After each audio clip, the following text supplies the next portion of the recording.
Tyler Perry's creative cousin has struck again. Ryan Murphy's new series, The Beauty, just premiered with a 3-episode launch on FX and Hulu. At first glance, The Beauty feels like glossy satire, the kind of Ryan Murphy show that you think you could watch with your brain turned off, but no. This show rewards viewers that are actually paying close attention. So today I want to talk to you about my review of the series so far. I want to talk to you about the 5 key plot points that we need to pay attention to, because there was so much that was being thrown at us that we really have to pay attention and focus on the main plot. And towards the end of the video, I'm going to talk to you about some confusing moments in this series that really didn't make any sense. I mean, at least they don't make sense just yet. And some unanswered questions that I have. But before I get started, let me introduce myself. My name is Brandi. And I realize that you could be on any channel in the world, but you're right here with me. And I really do appreciate that. So please go ahead and like this video. It really does help the channel out, and I deeply appreciate it. And also subscribe to the channel if you do enjoy watching TV show reviews and also movie reviews. So, is The Beauty worth watching? Absolutely. I am locked in. This show is weird as hell, but it is fun. And again, I do think that you have to pay attention in order to enjoy it more. But what I really love about the show is the commentary on the Ozempic culture and the social fixation on beauty. I also love the themes that the series explores. We see themes of the incel culture, corporate greed versus public health, weaponized beauty, and the consequences of intimacy without protection, which I can't wait to get into more later. And the performances were on point. I mean, some actors, they didn't have chemistry together when they were on screen, but overall, the performances were pretty good. This series stars Ashton Kutcher, Evan Peters, Rebecca Hall, and standout performances, in my opinion, from Anthony Ramos and Jeremy Pope, the second Jeremy, okay? I loved those two together. When we see them link up in episode 3, that was the duo or the collaboration that I did not know I needed. And episode 3 is what actually really has me hooked on this series, because I'm so interested to see what these two men plan on doing together. Like, is the assassin gonna turn on a corporation? Is Jeremy gonna turn on the assassin? I don't know, but I am set. Now, what didn't I like about this series? I'm not gonna go into a whole long spiel about how it ripped off the movie The Substance, because Ryan Murphy, he's a creator, and if he was inspired by The Substance, which was a great movie, then so be it. But let's see where this series goes. But I will say I didn't like that the storytelling at times was very confusing and messy. And with that being said, let's just jump into the 5 key plot points that we need to pay attention to with this virus. The first major plot point to talk about is the original beauty virus, which was a product and not an accident. This virus was created on purpose by the corporation, which is played by Ashton Kutcher, and his name on this series is Byron. So Byron and his team created a shot that rewrites your DNA to make you physically perfect, and is sold as a luxury upgrade, and it's only available to people that can really afford it, and also his close family members and friends. So clients pay the corporation big money for this virus, and they also have to adhere to certain rules. One rule being no unprotected schmecks, because the corporation is trying to keep the virus contained because they are about to go public. Which brings me to the second plot point where everything starts to fall apart. We heard on the end of episode 3 where the assassin was talking to the new Jeremy, and he explained that the virus isn't contained anymore because one of their lab techs stole a trial version, and he went out and he started hunching on everybody and spreading the virus. Now we have a problem. Black market.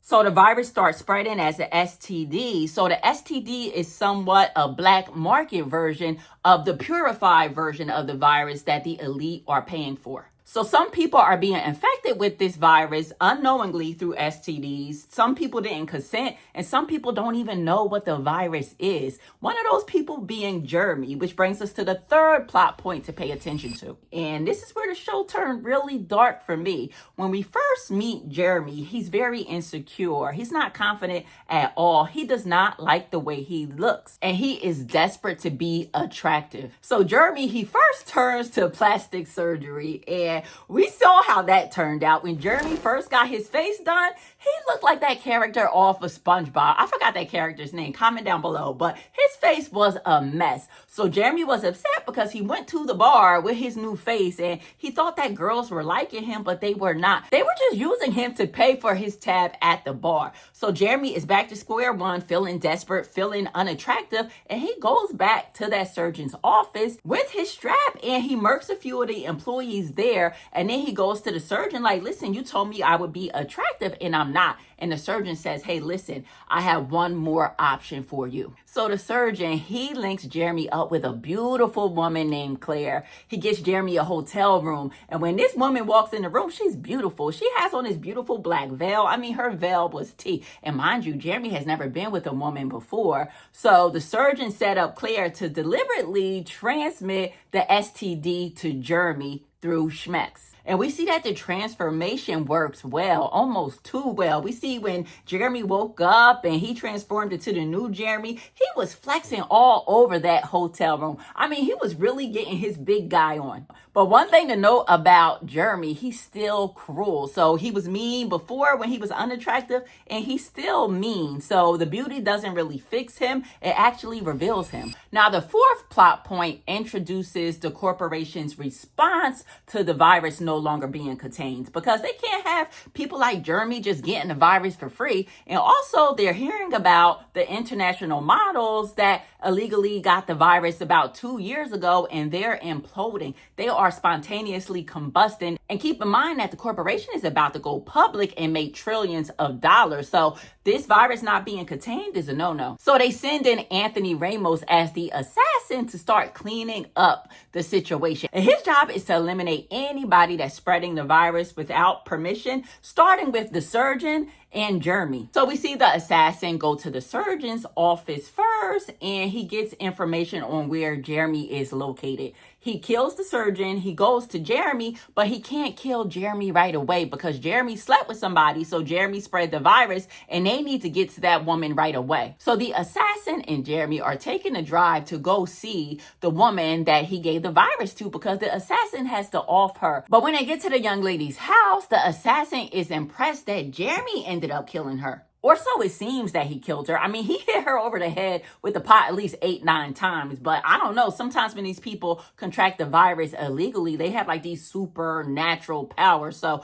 she appears to be dead. But the point is that the assassin was impressed with Jeremy, that Jeremy is cold, he's calculated, and he didn't have any remorse for killing that girl. So instead of the assassin killing Jeremy, they go to Applebee's, have some riblets, and the assassin ends up recruiting Jeremy to be on his team to go ahead and kill other people that are spreading the virus. And again, that was one of my favorite scenes in this series, the end of episode 3 when they were at the Applebee's. And again, Jeremy Pope and Anthony Ramos, their chemistry is off the hook. And I am loving the new Jeremy. He is so lit, but I know that's not the point of the story, right? I'm not supposed to like him, but yo, his character is so funny. And the fifth plot point pulls everything together through a FBI investigation. 2 FBI agents, they start noticing the global pattern. They are noticing that international models are dying a very violent death that we saw in the opening scene. These extremely beautiful models are dying almost exactly 2 years after they undergo an extreme makeover where they look completely different.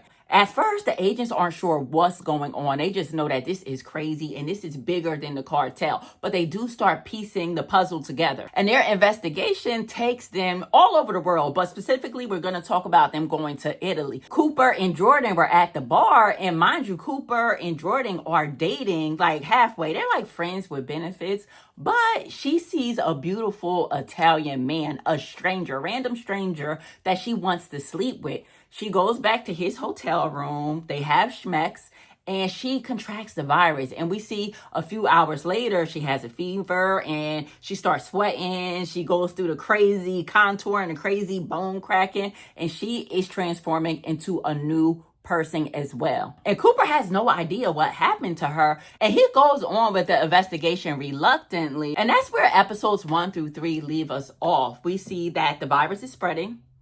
The cleanup has begun, and we see that the illegal beauties are running out of time. So now let's talk about the confusing elements of this series.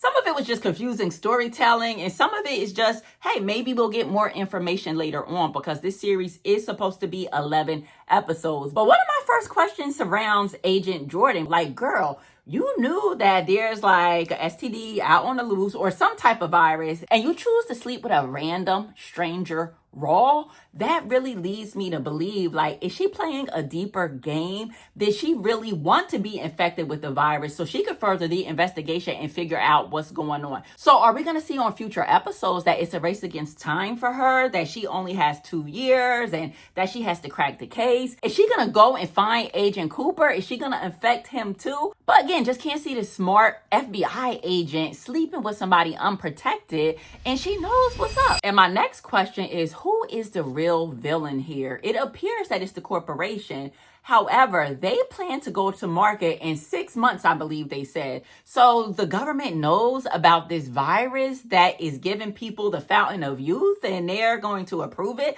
Like, who's the real villain here? Is it the corporation or is it the government? I cannot wait to find out that information. My next question is, why do all of the illegal beauties want to go overseas to model? We see that once these people, they're regular people, they call them frumpy, regular people, people that you would look over. Once they transform into these beautiful, confident people, they all seem to go overseas and be models. I thought that was kind of odd because it's a lot of professions that you could go into where beauty is an advantage, but why do they all go to be models? I think there may be more to that storyline, or is it just glossy, fun, and it provides us with the aesthetics like we've seen on the opening scene of this series? And my next questions are kind of just scientific. I just want to know more about how the virus works on a molecular level. What exactly is happening in the bodies of these illegal beauties right at the 2-year mark? And that's why I'm so interested in Jeremy, because we see him at the start. He just contracted the STD. So I'm just curious to see, like, what happens within those 2 years. And why are they burning from within? Are we going to get some like deeper messaging later in the series? Is that beauty comes from within? I am interested to know the deeper meaning and messaging behind this series because